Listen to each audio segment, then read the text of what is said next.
They'll stay there because it's linked to my UWC account.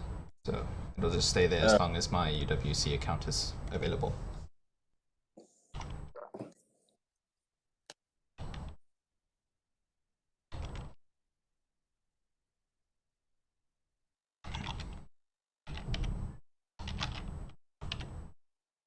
Sir, Yes.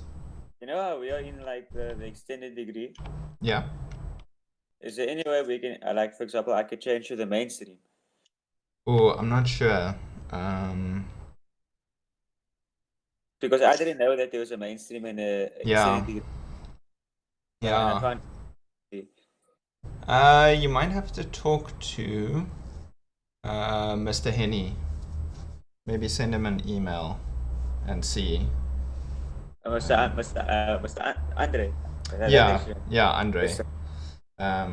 Send him an email and ask.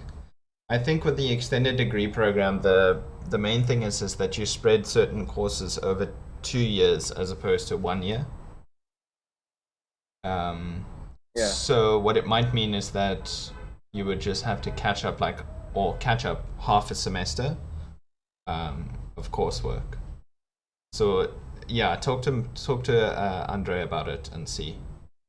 Yes, sir. I'll ask him. Yeah.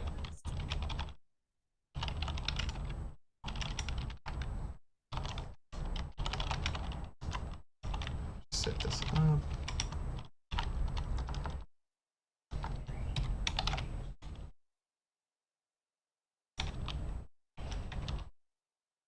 Okay. I'll keep the chat and everything open. Then, yeah. Are there any questions before we start? Any special topics you want to cover? I'm going to be doing an example of abstract classes, but if there's anything specific, please let me know and I'll try to do an example of it.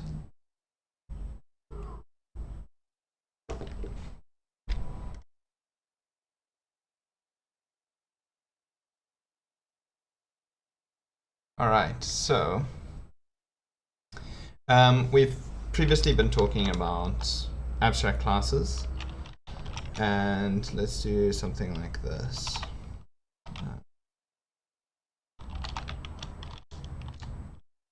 Login, and we'll have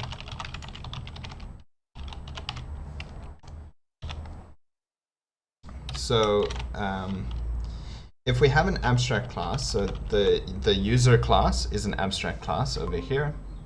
If we have an abstract class and we don't immediately want to give an implementation to something, but we say that any class that extends from this class has to implement this method or give an implementation, we call them abstract methods. So we'll say abstract, and it goes before the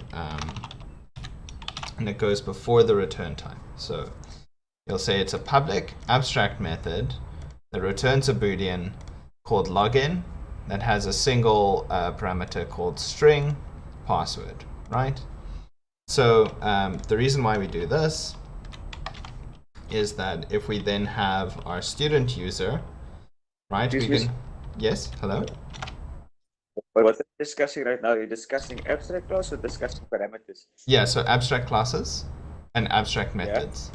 So the idea being is that we have an abstract class of a user, but no one is just a user in our system. Everyone is either a student or a teacher, right? Kind of like in a Canva example. So what we say is we create an abstract class called a user, and then we have a couple of methods that we want every single user class or user type class to be able to implement. And so the idea with that is that here we just take, a string password and we log in. It doesn't really make sense to make it an abstract method. However, if we had something like this, public abstract get info, right? So we return a string or some sort of information about a user. So what this means is that any class that extends user must implement this by themselves. So you could have many different versions of getInfo, but they all belong to the user class. Now, why would we want to do this? And that's because if we had like a test class, let me just find my test class. If we had a test class that had, say, an array list of users, of user objects, and this is the site users, something like that, right? Right, we can add the diamond in there. For this, we want to be able to say something like this: for user in site users, system.out.println user.getInfo, something like this, right? So we're making sure that every class will have implemented this. But for the user class, there isn't really useful information except for the username. Whereas other classes, we might have like a student number and like a lecturing license or whatever, right? So let me actually just delete this word here. So what happens is, if we make this abstract, actually I'll comment this out for now, right? So our user class has two private attributes, a username and a password, and then a public abstract method called getInfo that returns a string. So we can compile the user class, and it compiles just fine. There's no issues. However, if we look at the student user, right, we add an attribute, private string student number, and because it extends the user, which is the abstract class, if we try to compile it, we get an issue. Student user is not abstract and does not override the abstract method. So when we specified our abstract method in user, we are essentially saying, actually, let's do this so we can kind of split the window. So in our student user, because it's extending our user class, and this is an abstract method, we provide no implementation for it. It must be implemented here, or this has to be declared abstract as well. Sir? Yeah? Why did you make it a bool as you scroll up? Oh, for login. Yeah, why is it a bool and not like a void or sorry. It should actually be a boolean. Because if we try to log in, I'll show you in just a second. Okay. But the idea is that login is something we can implement directly in the user class. We can return this.password.equals, which is terrible security in real terms, but we can return something like this, right? So the idea being is that you can try and log in, so you'll have a user. Let's actually go back. You'll do something like this, and then you can say like user me new user, and then you say me.login with your password. Right? And then this will return a boolean. So it's like, you can say if I can log in, right? If I can log in, then do stuff. Does that make sense? So you can also take like if you had a scanner, you will have a user input a login, right? So you'll get like a username string and then a password string, and you'll try to find the user by the username.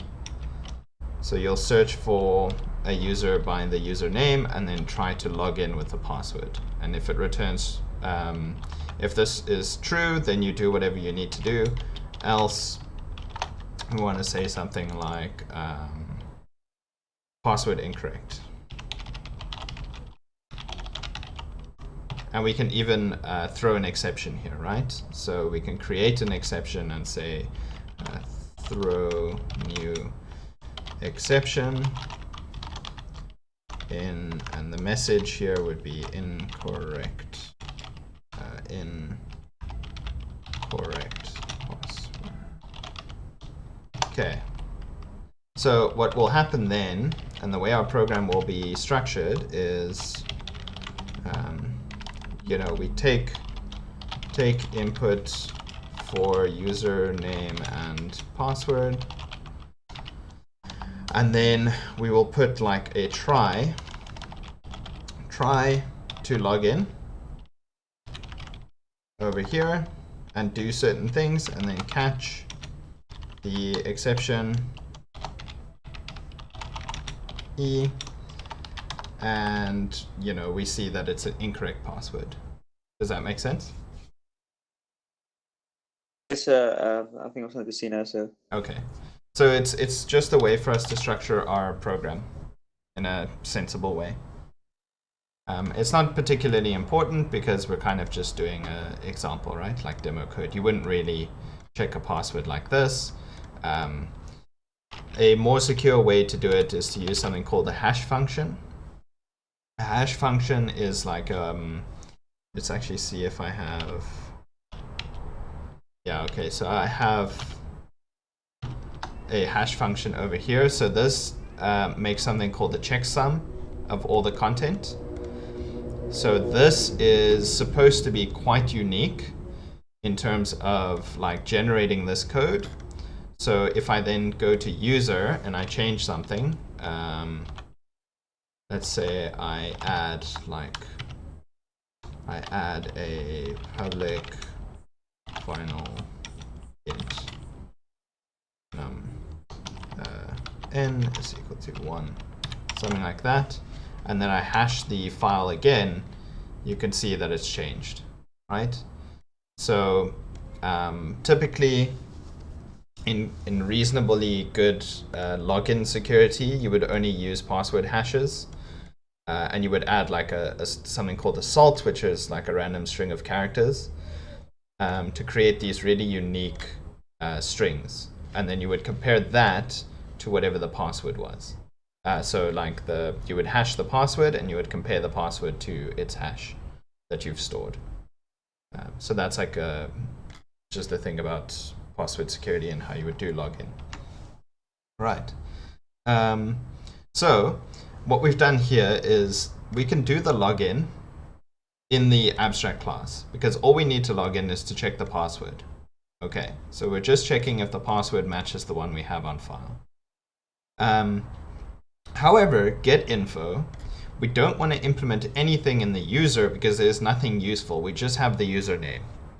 So instead, we want to make sure that this is implemented in any class that extends the user. And so if we go over here and look at student user, we're currently not implementing it. We're missing the login function, right? So we're missing the login function. If we try to compile the student user now, we get that error, right? So it's telling us there's an error where we haven't declared it abstract. So we're saying it's a concrete class, right? You have an idea of abstract, something intangible, and then concrete, something you can actually interact with. And it does not override the abstract method getInfo. So what happens if we said abstract, right? So if we declared it abstract and we try to compile, it would compile just fine, because what it's saying is that these abstract methods only need to be implemented in the class that is not abstract. So by default, it will just say, okay, well, this is also abstract, so we can just pass that method along. However, a student user is an actual user we want to have, so we need to change this over here. And how we do that is we say public boolean login, and we take a string, not login, sorry, get info. So this takes a string, returns get info, and we implement something. So we say, please return student number. Right? So now getInfo returns the student number, and we're good. All right. So we're no longer missing login. We've implemented it, and now when we try to compile the student user, because it's not abstract, let's just add for completeness sake and a little annotation there. Now it will compile. Okay. So what this means in terms of practicality is that when we try to use something, let's say we create like an array list. So this is something we would want to do. Have all of our site users over here. And maybe let's just create a public constructor quick. So public user. So when we create the user, we want to set the username and set the password. Right? Something like that. We say this dot username is equal to username, and this dot password equal to password. Okay, in reality, when we get a password, we would compute the hash first and store that. Right? So, but because this is just a toy example, we're not going to bother with that too much. So we've got a user we can create, which means that in our student class, we also need a public constructor, public student user, like this. We'll take a string for the username, string for the password, and then a string for the student number. Okay. Which is then super. We call super. We give it the username and the password. And then we say this dot student number is equal to student number. All right. So now we have a constructor. We'll probably need to get some more get methods in here. But let's just have a look over here. So we can create something like a user, right? So we want to create a user, which is the administrator. New user. And the idea with this is that we want to add the user. Its username is going to be admin, and its password is going to be password. Very secure system we have here. So just to take a guess, let's comment this out for now. Actually, we'll comment this out for now, and we'll go like that. And now what will happen when we try to compile this code over here? So if I go compile Scratch, oh, we don't have an array list, that's fine, we can comment it out for now as well. Okay, so if I try to compile this, I get an issue. User is abstract and cannot be instantiated. Okay, so that's what it means to have an abstract class. You can never actually directly create a user object. Okay. The idea with this is that we only want the user to have like a very general basic idea of what the class is, but we never actually want to create just a plain user. We always want to create a more specialized version of user, like a student user, or something like a teacher user, or in this case, we would create something called like an admin user that has special privileges. Okay. Instead, what we need to do is we need to change this to a student. And we can still store it as a user, which is a new student user. Okay, with the password, student, the name student, the password, we'll keep it at password, and the student number 001. Okay, the very first student in our system. So now, note the polymorphism happening here. Even though we're storing it as a user, right? We're creating it with a student user class. So now if we try to compile, we say student, scratch. We get another error, so we can just go here, go that. But essentially what that tells us is that everything's okay. So we can do this over here. All right. So we can store this student now, we can store them in our array list. Right, so if we have an array list of users, and that means we'll need to go over here. I think it's, I always forget, java.util.arraylist, something like that. And then we might as well go import java.util.scanner, I think. If we do that, then we can say, okay, we have the student, and then we say site users.add student. Okay, like that. So let's just, for sanity, compile, and it works. Okay, which means that over here now, we can uncomment this, and hopefully run it and see what it gives us.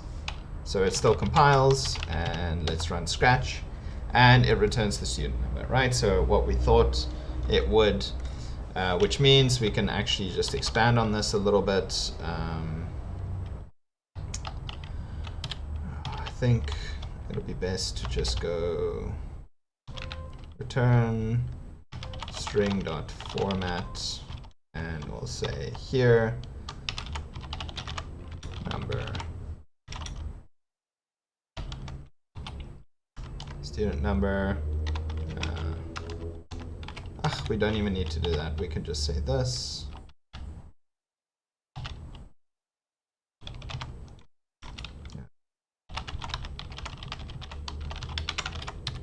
Okay, just give a bit more information, recompile, and run it, right? So now we have all of the users. We only have one user that's a student.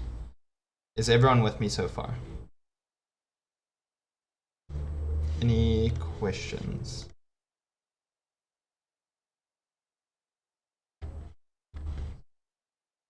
Okay.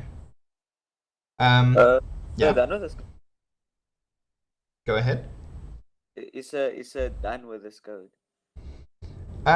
In the terms of the example, yes. So the example being is that we have we have our user, which is an abstract class, with a abstract method called getInfo, and then we have a student, which is a concrete class, it's not abstract, that overrides the abstract method and implements it. Does that make sense?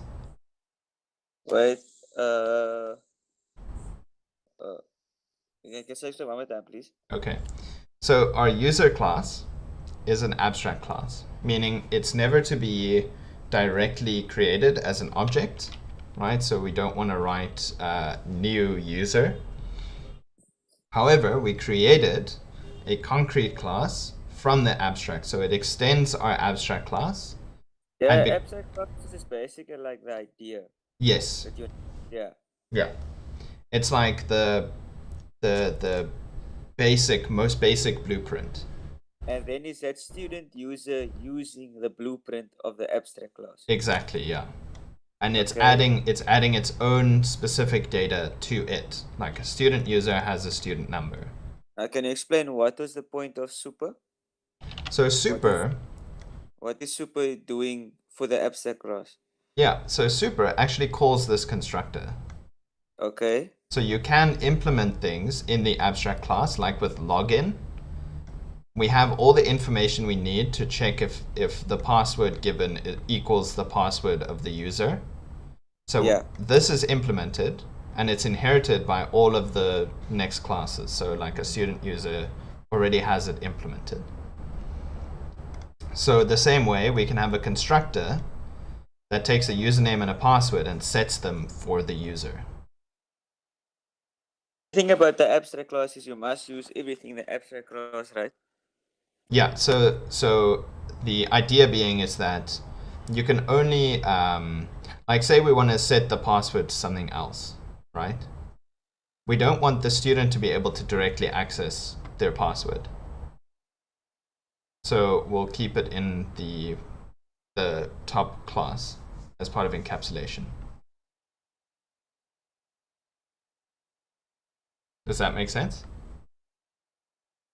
Excuse me, sir, I didn't hear the ending. Okay, so we don't want a student to be able to set their own password, or at least change the student's password directly. Instead, we would want to have like a controlled way of setting a password. So we might create another class called like an admin user that is able to change the password of a user. And so the way we would do that is we would extend this class again to create an admin user. But if we made a way for there to be a password change in this abstract class, then every single class that inherits from it is able to change the password.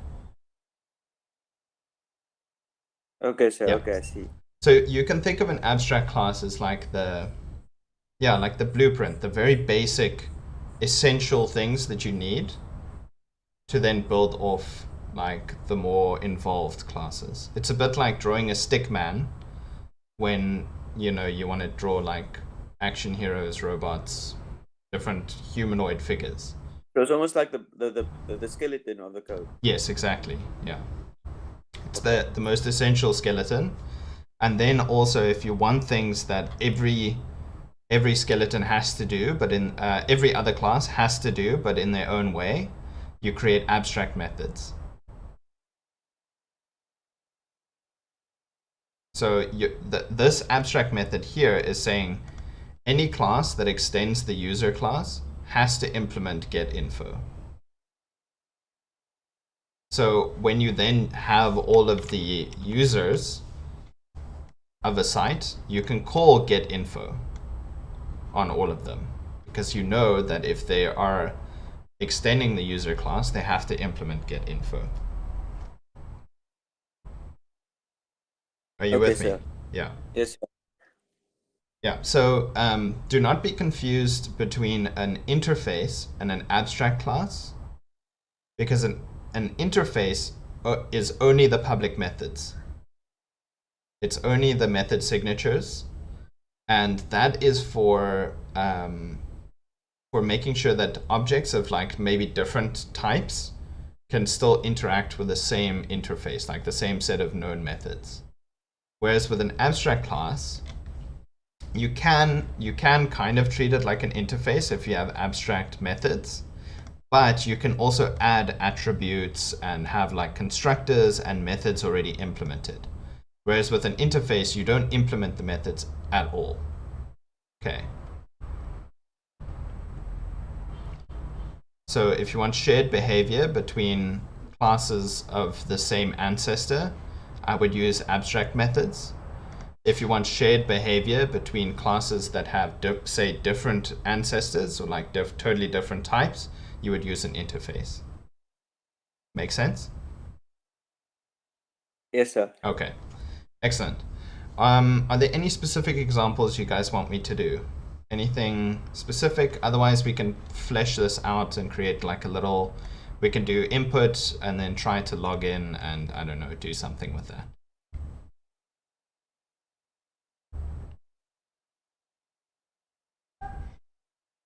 Any questions? All good.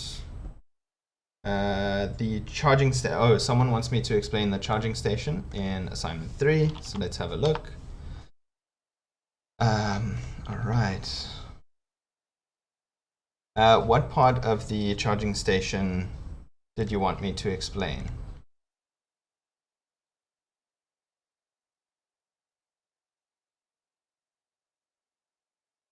Assignment 3, hey? Yeah. Okay, so we have here, create a class called the charging station that uses the dockable interface. So I think it'll be useful for me to actually just quickly do this. We'll create a dockable. Okay, over here, I will kill this. So we say this is an interface dockable like this. and it has two methods, right? So the one method, what was the first method? Let's do this. It has can_doc, no parameters, returns a boolean.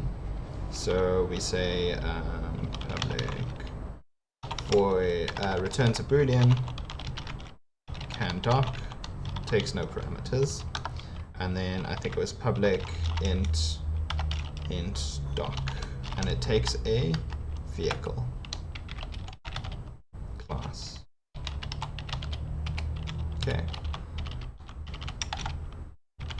So that's our interface done, right? And then we'll quickly create a charging station Java. And because we wanted to make sure it uses the dockable, we say public class charging station implements dockable. Okay. So a charging station implements dockable. This is the key thing. So when we look at over here, it says create a charging station that uses the dockable interface. That's what we say, implements dockable. So when we do that, we have to say override public boolean. So I'm just going to leave these blank for now. This, then I'm just adding some skeleton code,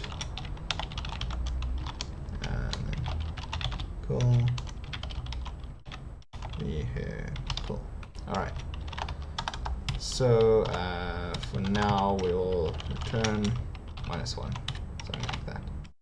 Okay. Then let's just add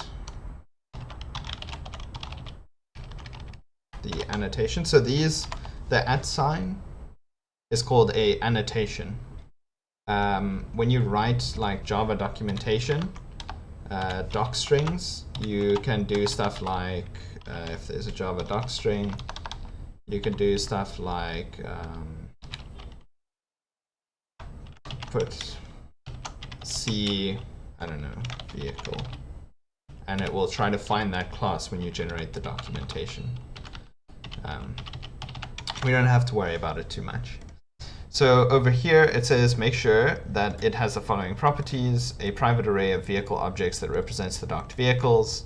The index of each represents its docking number or bay. Okay, so private array, private, and an array of vehicle objects is like that, and we call it, I don't know, call it docking array. And then because we have an array, it's usually good practice to say that it could be partially filled, so we have something like a private integer called count. Okay, and when we create, so we have a public charging station, so we need to think about how we're going to initialize this docking array, and the count will take, oh, it probably needed a name as well, private string name. We'll take a string name and an int max num base for the docking thing. And then we can say here that this dot name is equal to name, this dot docking array is equal to a new vehicle array of length num base.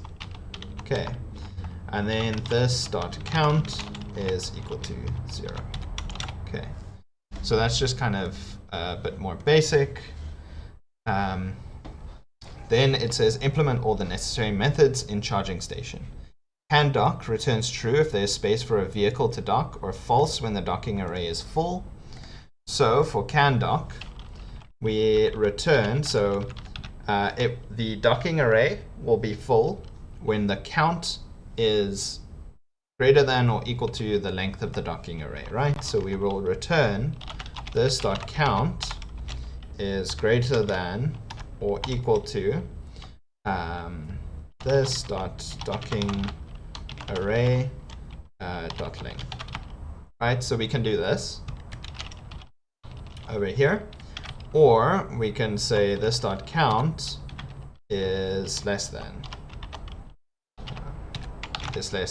So there's multiple ways to do it, whichever one makes the most sense to you.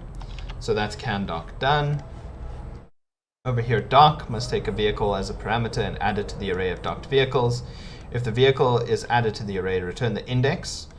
If the vehicle cannot be added to the array, return -1. Okay, so we go here and we'll say int bay number. So the number that it's been put into is this, and we return bay number, right, just for our skeleton code. And then if we want to check, we already have this nice method over here. So we can say if can doc. So if there's something that can doc, then the this dot docking array, so the bay number is equal to the current count. Okay, and I'll explain that in just a second.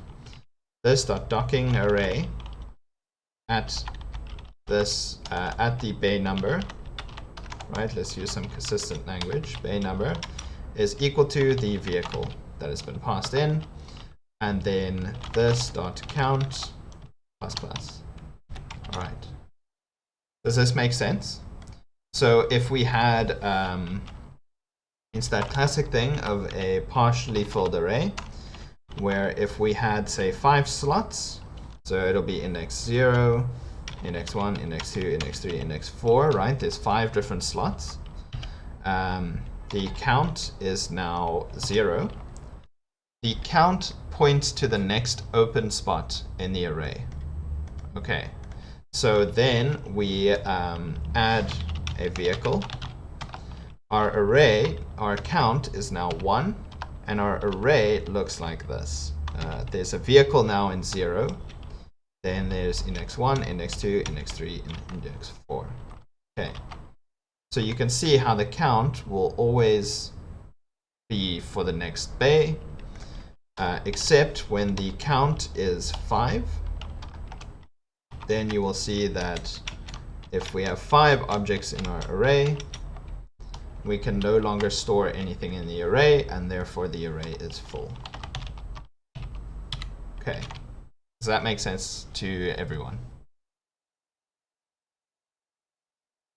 That answer. Once we implement, we override the things on the interface. Yes. So that's exactly how interfaces work. Let me go back. So you can see here when we did our interface, we haven't actually implemented the methods. We've just specified what their signatures look like. If you recall, the signature includes the access type, the return type, the name, and the parameters list, right? So the list of parameters. So this over here is a signature. We can also say public boolean can doc. So we can overload this one and say int num vehicles, or something like a vehicle, an array of vehicles, right? So in this example, these are 2 different signatures. This one here is signature, like signature A, and this one here is signature B. Okay, so this is overloaded. And then when we actually implement it, we override the methods. All right. Does that explain your question? Okay. We have about 20 minutes left. So if you have any questions you want to ask me before the test, any topics or concepts that you don't fully understand, please ask now. Yeah. Otherwise, I'm going to continue with that other example where we take some input and try to do a login thing just for fun, and we'll see how it works. So is there any coding videos that I can watch on YouTube that will help with tomorrow's test? Like specific coding things that you want us to know? I'm allowed to ask that. Yeah, you can. I'm trying to think if there is. No, I don't have anything off the top of my head. Let's have a look over here. Go to YouTube. And let's see if. The guy that I watch, I think his name is called Alex Lee or something Lee. Yeah.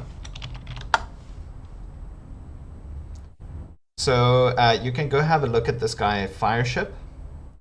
Yeah. Fireship does a lot of really interesting videos. So he does like Java in 100 seconds, Java for the haters in 100 seconds. There's also stuff like object-oriented programming. They're really short videos. So object-oriented programming stuff, reacting to controversial opinions. So there's like these really short videos. They're all like 2 to 3 minutes, and they just kind of cover like one topic really, really quickly. Other than that, I'm trying to think. There is another YouTuber, but I can't remember their name right now. But they do Java in an hour or something like that. It's not Mike Dane. I think it's Derek Banas. He'll do these courses all in kind of like 1 hour videos where he goes through a lot of concepts really quickly. So go look at Derek Banas' stuff. He's got a whole bunch of programming languages, but his Java stuff is also pretty decent. It's a good summary, and it won't waste too much of your time. So you can have a look. He's got like Java tutorials, so learn Java in one video. This is 2 hours long, and this is like 30 minutes long where he kind of gives an overview of Java. So this and Fireship are good examples. Fireship. Have a look at Fireship stuff as well. All right. Any other questions? Okay. In the meantime, I'm just going to continue with the example we started of like users and student users and so on. And just kind of talk, maybe do a bit of like, quote unquote live programming and kind of talk what my thought process is as we go along. So we'll close these. It might be fun to actually try and compute the hash of a string. So Java docs, let's get a look at the documentation. I think we actually had Java docs. Java docs, there was one for strings down here. Let's actually go here and we see if we can compute a hash, because we have something called serializable, which is an interface. Serializable lets us write objects. Yeah, and read objects. So you can read and write objects, but that's fine. Let's have a look and see if there's anything related to hash. A hash. So it returns the hash code of a string, which is an integer. So let's have a look over here. It doesn't say specifically which hash system it gives us, but that's fine. So let's say over here, when we store the password, we actually want to store the password.hashcode. We'll make it a bit more secure. So this now becomes an int password, and we'll say hash, something like that. And down here, we'll say hash. And then our login needs to return a Boolean. So return this.password hash is equals, and we can use the double equals because they're both integers. Password.hashcode, something like that. Okay, so what we've done here, if we open up Scratch, let's have a look. Okay, if we open up the Scratch file, we now have our login that we can do. Okay, so we've added the student with a certain username. So we added the student with a certain username over there, and then we have, say, a scanner that we want to do. We want to use stuff with. So we have a scanner, and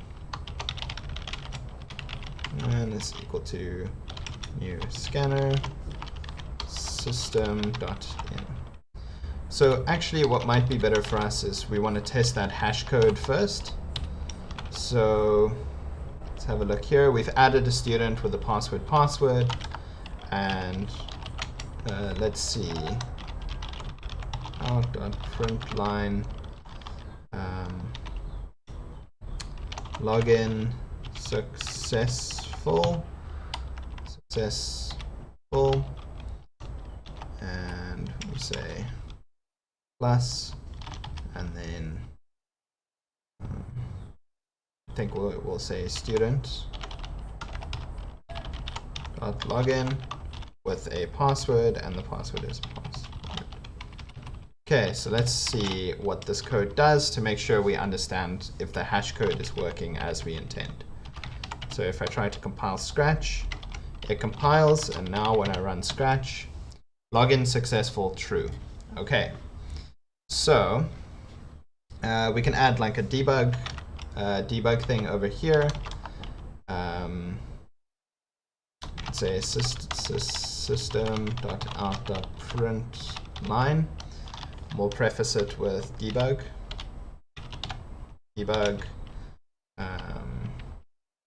Password given is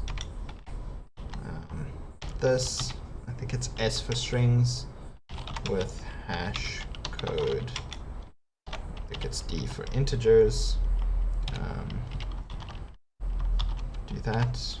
Say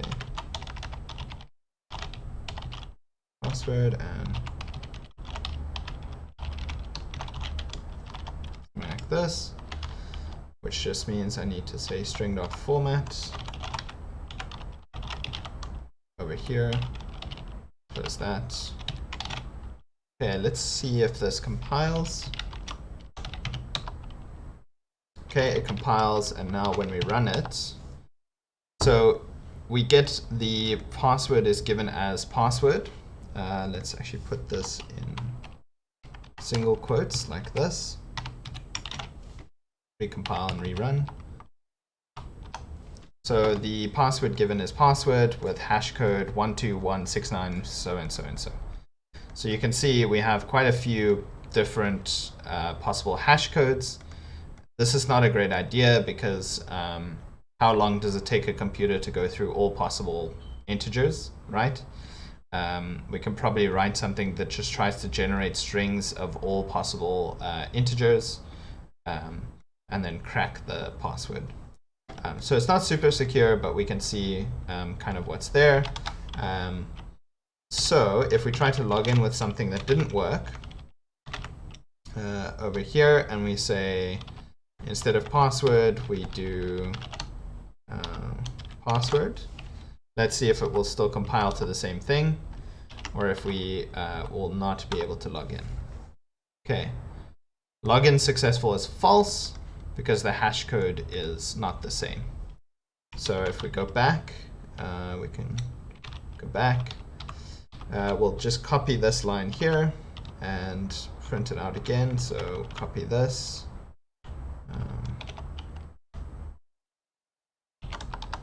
And print out, but in this case we'll say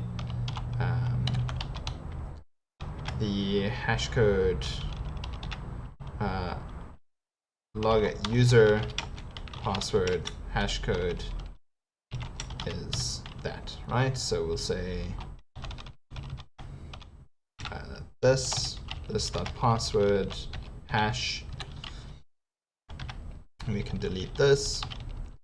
So over here, right, we can say this dot password hash. So hopefully now when we compile, it's fine, and when we run it, we can see that the user password's hash code is that, but password with a capital P gives a hash code of that.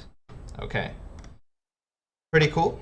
And that just took a little bit, but now recognize that because we've done this in the abstract class, we haven't needed to touch the student user class. We don't need to change anything.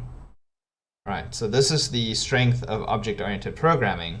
We can delegate another developer to finish out all of the necessary student user information.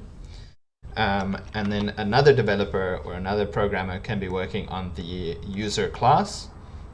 And as long as we agree beforehand what the class interface is with a lowercase I, right? Class interface, the public methods and attributes, then the two developers can work simultaneously without clashing and still use like a consistent interface. All right, so something that's useful for that is the idea of the UML diagrams. Okay. Any further questions?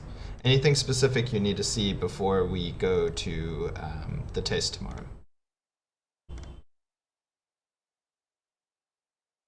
So for the UML diagrams in the exam, will we have to draw them or like No, get information? You'll only be reading them. You won't have to create UML diagrams. Okay. Yeah. And then when we were doing generics, will that be done in the exam or not? No, generics are not in the test. Okay. Yeah. You are welcome to study generics on your own, but I don't think it's too useful for you at this stage, and I just gave it to you to be a bit more complete about your Java knowledge. Okay. Yeah. Thank you. Most welcome. Any other final questions? It doesn't have to be coursework related. It can be about the test. Yeah, anything you need to ask or address before tomorrow. Yes, I don't know. I want to Okay. go YOLO. Okay. Well, yeah, my advice to you, be as relaxed as possible when you take the test.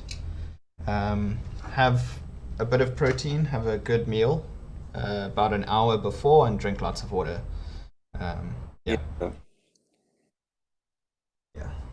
All right. Best of luck for your test. And Thursday, Friday, I'll be available for as long as possible. So I'll probably be available from about 7 in the morning to 12 on Friday, or just after 12. Yeah? There's no consultation tomorrow at 4. No, there won't be. Okay. So. Yeah. There'll be no consultations, but I will be available via email and WhatsApp. So if anything goes wrong, reach out to me as soon as possible so we can fix it. Okay. Okay, so thank you. I'll see you on Monday. Yeah, you're most welcome. And Monday will just be like a free form, having fun lecture. A bit of a celebration that you guys made it this far. Yes, sir. Okay. And enjoy the rest of your day. Good luck with the test. Thank you. Thank you. Bye. Bye-bye.